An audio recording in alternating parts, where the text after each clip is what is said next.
Yo creo que todas esas expresiones son fundamentales en la democracia, más allá de que los han exteriorizado y lo han llevado a la práctica, pero por otros partidos políticos. Son otras fuerzas políticas. Vos proponías una interna. Nosotros los planteos eran siempre de la estructura del Partido Justicialista.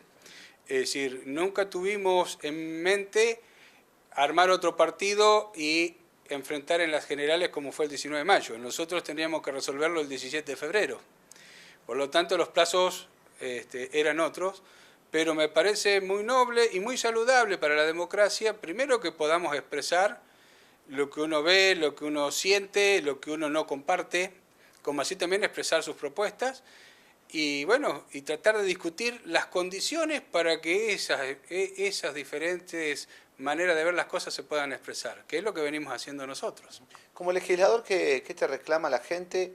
Y particularmente, por otro lado, ¿has tenido contacto con las instituciones de Realicó? ¿Qué es lo que te han expresado? ¿Cuáles son las necesidades que vos ves particularmente en el norte de La Pampa? Sí, lo primero que hay que por ahí dejar en claro es que uno cuando es legislador de toda la provincia de La Pampa. No es por el hecho de vivir en una localidad, no es diputado de ese pueblo, sino de toda La Pampa. A veces uno hace foco en una determinada región, como en mi caso la zona norte, pero lo que no quita que además uno haga funciones en el sur o en el oeste de la provincia de La Pampa, que he viajado en reiteradas oportunidades y he elevado propuestas en función de los planteos de esas zonas. Yo, vínculo con las instituciones intermedias de la localidad, he mantenido siempre he mantenido, y vos sabés, José, un perfil extremadamente bajo. A veces alguien dice, lo que no se difunde es como que no lo haces, y fue hasta una característica de hasta los años que yo era intendente. Yo siempre decía que los hechos debían hablar por sí solos y uno más bien comentarlos. Por ahí eso también hace que a la hora de las encuestas uno no sea lo suficientemente conocido, porque justamente no hace lo necesario para destacar cada acción. Es un tema a replanteárselo. Pero sí, los vínculos lo veníamos haciendo.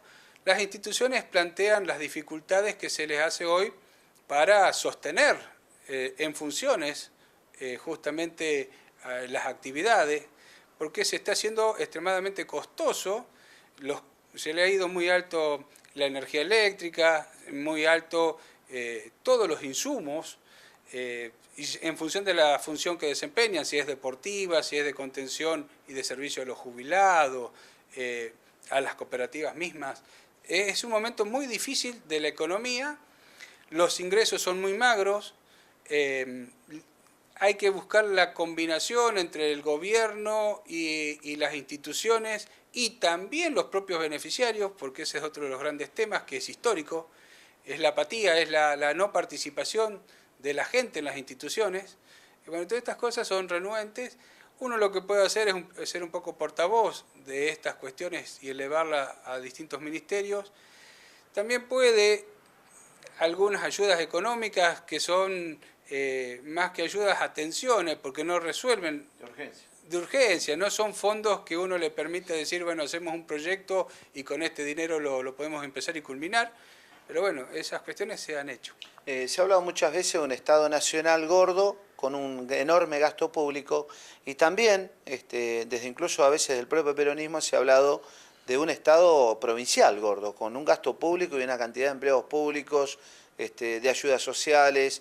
Realmente que a veces se le hace muy difícil sostener una provincia en esas condiciones, sin la generación del trabajo genuino del sector privado.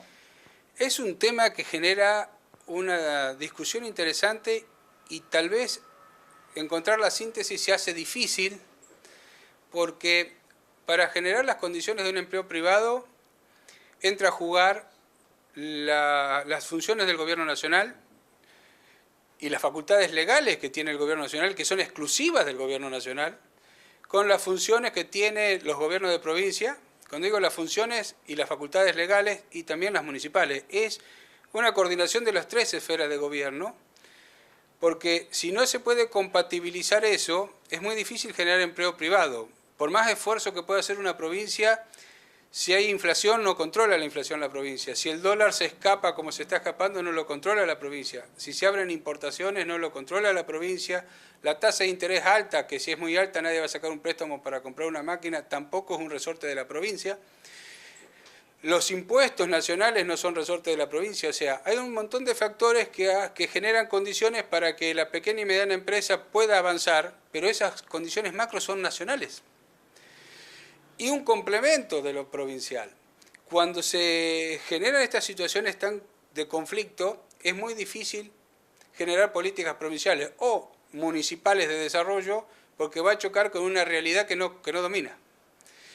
Por otro lado, entiendo que en el caso de la provincia de La Pampa, mucho se habla de una relación de empleo público muy alta con respecto al sector privado. Y lo que es bueno acá entrar a desmenuzar o a descomponer cómo está compuesto el empleo público. Porque uno habla del empleo público como si fuese una estructura burocrática, una estructura que está en exceso, entonces no es eficiente, y si no es eficiente hay que pagar de gusto para algo que se podría hacer con menos personal. Lo cierto es que en la provincia de La Pampa hay una relación importante a analizar y tal vez no se sepa, porque hay una estructura vinculada a la administración propiamente dicha que no es todo el empleo público. Porque que haya muchos significa que hay muchos policías también y son empleados públicos. También hay enfermeros y hay médicos, hay docentes, hay profesores. Y claro, esa es la parte indispensable, diríamos. Exactamente, y eso también habla de que si se incorporan docentes, policías, médicos, enfermeros, uno dice ¿cuántos empleados públicos? Pero son clave para la función de la salud, la seguridad, la educación. Entonces, en todo caso hay que hacer eje en el aspecto del empleado administrativo, si es que está en exceso o no, que en La Pampa creo que hay un equilibrio, más allá de que en la cuestión numérica global pareciese ser mucho. Pero ojo, que si uno quiere tener buena educación, tiene que tener docente en aula. Querés tener buena salud, tenés que tener los médicos y los enfermeros y toda la estructura de salud. Entonces, no es tan solo el planteo de numérico, hay que empezar a analizar la cuestión de las clasificaciones internas.